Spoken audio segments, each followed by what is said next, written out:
yang memancarkan sinar terang. Dengan sinar itu dapat menghidupkan kegelapan hati yang gersang. Mereka dikaruniai kedudukan oleh Allah di sisinya, sehingga menjadi para imam dan petunjuk ke jalan yang benar. Mereka itulah orang-orang yang lurus terpercaya, seperti yang telah dijanjikan oleh Allah Ta'ala. Salawat dan salam kami haturkan sebagai penghormatan kepada sang kekasih yang maksum Sayyidina Muhammad, pemimpin para rasul dan keluarganya yang suci, serta para sahabat dan para tabi'in. Amma ba'du, ini adalah sekilas biografi Sayyidina Fakhrul Awalin Asy-Syaikh Abu Bakar bin Salim. Semoga Allah memberinya manfaat di dunia dan di akhirat. Beliau adalah Asy-Syaikh Al-Kabir Fakhrul Awalin Abu Bakar bin Salim bin Abdullah bin Abdurrahman bin Abdullah bin Syekh Abdurrahman As-Segaf bin Muhammad Maulid Dewila bin Ali bin Alwi bin Al-Ustadz Al-A'zam Al-Faqih Al-Muqaddam Muhammad bin Ali bin Muhammad bin Ali bin Alwi bin Muhammad bin Alwi ibn Ubaidillah ibn Sayyidina Imam Al-Muhajir Ahmad bin Isa ibn Imam Muhammad Al-Nagib ibn Imam Ali Al-Uraidi ibn Imam Ja'far As-Sadiq ibn Imam Muhammad Al-Baqir ibn Imam Ali Zainal Abidin ibn Imam Al-Husain ibn Sayyidina Ali bin Abi Thalib wa Sayyidatuna Fatimah Zahra Al-Batul binti Sayyidina Rasul Muhammad, yang semoga Allah Subhanahu wa taala senantiasa melimpahkan salawat dan salam kepada beliau. Nasab yang mulia Ibunda Syekh Abu Bakar bin Salim. Beliau adalah Asy-Syarifah Al-Afifah Talha binti Aqil bin Ahmad bin Abu Bakar As-Sakran Ibnu Abdurrahman As-Segaf, kemudian bersambung hingga seperti nasab ayahnya. Kelahiran Syekh Abu Bakar bin Salim. Beliau dilahirkan di kota Tarim pada hari Sabtu, tanggal 23 Jumadil Awal tahun 919 Hijriah. Beliau semasa kecil dididik dan diasuh oleh ayahnya dengan pengawasan penuh secara nyata maupun tersembunyi. Bahkan sebelum kelahiran maupun masa kecilnya, beliau sudah masyhur di kalangan aulia dan sholihin. Mereka telah mengetahuinya. Salah satu dari mereka para aulia adalah As-Sayyid Asy-Syarif Ahmad bin Alwi bin Abdurrahman As-Segaf. Beliau tinggal di desa Maryamah. Adapun saat itu beliau datang ke Inat dan tinggal di rumah di mana Syekh Abu Bakar bin Salim dibesarkan. Di tempat itu masih banyak terdapat pohon salam dan bebatuan. As-Sayyid Ahmad berdiri dan berkata, akan lahir seorang anak di tempat ini yang memiliki kemuliaan yang besar dan akan tinggal pula di tempat ini. Kemudian beliau berjalan ke beberapa tempat seraya menunjuk dan berkata, di sini akan menjadi masjidnya.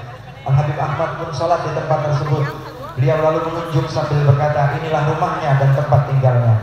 Selain dari Habib Ahmad, ada juga beberapa orang-orang soleh yang memberikan kabar gembira akan lahirnya manusia agung. Antara lain Syekh Al-Imam Al-Arif Muhammad bin Ahmad Jamalullah, pemuka Turbah Al-Masih di Kota Kosang. Begitu juga Al-Imam Al-Arif Syihabuddin Ahmad bin Abdurrahman dan Sayyidina Abu Bakar Al-Idris Al-Adani dan banyak lagi selain mereka. Pernah terjadi pada satu saat Syekh Al-Arif Faris Bages bersiarah ke Hadramut bersama sekitar 300 muridnya. Ketika hendak masuk kota Tarim, ditampakkan pancaran ilmu para penghulu kita Al-Alawiyin. Syekh Faris pun khawatir ilmunya dicuri orang, lalu beliau meminta pendamping kepada para penghulu Alawiyin setempat agar mengawalnya. Kemudian mereka Alawiyin berkata kepadanya, engkau jangan khawatir, dari kami tidak ada pencuri ilmu. Selanjutnya Syekh Faris berkata, sesungguhnya aku ingin turun untuk berziarah ke makam Nabi Allah Hud, dan aku akan mendatangi beberapa tempat masyayikh guna mencari pengawalan seperti keluarga Bakosir, Bagosir, bin Silim, Abi Syu'aib dan lain sebagainya.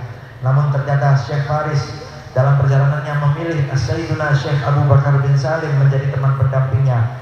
Padahal saat itu Syekh Abu Bakar bin Salim masih anak-anak yang berusia balita. Oleh karena masih kecil, Syekh Abu Bakar bin Salim digendong oleh pelayannya yang dijuluki Bako Hawil untuk mendampingi Syekh Faris beserta rombongannya. Di antara yang ikut beserta rombongan Syekh Faris adalah Syekh Al-Arif Umar Bamakromah. Ketika rombongan melintasi kota Siwun, Syekh Umar melihat Syekh Abu Bakar bin Salim yang saat itu sedang dalam gendongan Bako Hawil dan memandangnya dengan cermat selaya melantunkan syair, wahai setangkai emas, dengan pengawasannya Allah memeliharamu, semua lembah yang besar tampak kecil dibanding lembahmu. Kemudian Syekh Umar memandang Bako Hawil dan melanjutkan syairnya, semoga Allah memberikan kebahagiaan kepada sahabatmu, duhai Bako Hawil, betapa pohon kurma milikku ini baru disemai sudah berbuah. ditanamnya di waktu duha dan buahnya dapat segera dipetik. Kegiatan Asy-Syaikh Abu Bakar bin Salim dalam menuntut ilmu. Sejak kecil Asy-Syaikh Abu Bakar bin Salim sangat sibuk menuntut ilmu-ilmu yang bermanfaat dan banyak belajar dari sejumlah alim ulama seperti Al-Allamah Umar bin Muhammad Basyaiban yang wafat pada tahun 944 Hijriah di kota Qasam, Hadramut. Kemudian Syekh Al-Imam Ahmad bin Ahmad Alwi Bajagdad, kemudian Syekh Ahmad Syihabuddin bin Abdurrahman bin Ali, Syekh Al-Kabir Ma'ruf bin Abdullah Bajamal, Syekh Umar bin Abdullah Bamakramah, Syekh Abdullah bin Muhammad Baqashir, dan masih banyak selain mereka. Syekh Abu Bakar bin Salim telah menghatamkan beberapa kitab seperti yang diterangkan dalam kitab As-Sana Al-Bahir di Takmilin Nur As-Safir, bahwa Sayyidina Syekh Abu Bakar bin Salim menghatamkan kitab Fikih Al-Minhaj karya Imam Nawawi sebanyak 3 kali dan menghatamkan kitab Ihya Imam Ghazali sebanyak 40 kali. Selain itu diterangkan bahwa Sayyidina Syekh Abu Bakar bin Salim selama 40 tahun melakukan sholat subuh dengan wudhu sholat isya di Masjid Ba'isa di kota Lesik, dan setiap malam hari beliau beranjak menuju kota Tarim dan melaksanakan sholat di beberapa masjid di Tarim. Syekh Abu Bakar bin Salim pun senantiasa mengisi penuh kolam air untuk minuman hewan.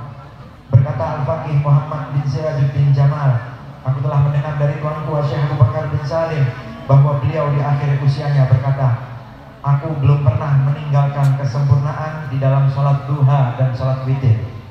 Dan diceritakan pula bahwa beliau dalam waktu yang cukup lama berpuasa dan tidak berbuka kecuali dengan makan kurma yang masih hijau dari kebun miliknya di kota Lesik yang merupakan warisan dari ayahnya. Untaian kata-kata nasihat Syekh Abu Bakar bin Salim, waktu-waktumu yang paling beruntung yaitu waktu yang tidak sirna menuruti nafsumu, dan waktu-waktumu yang paling merugi adalah waktu yang hanyut bersama nafsumu. Barang siapa tidak menjaga waktu-waktunya dengan baik, maka ia tidak akan selamat dari bencana.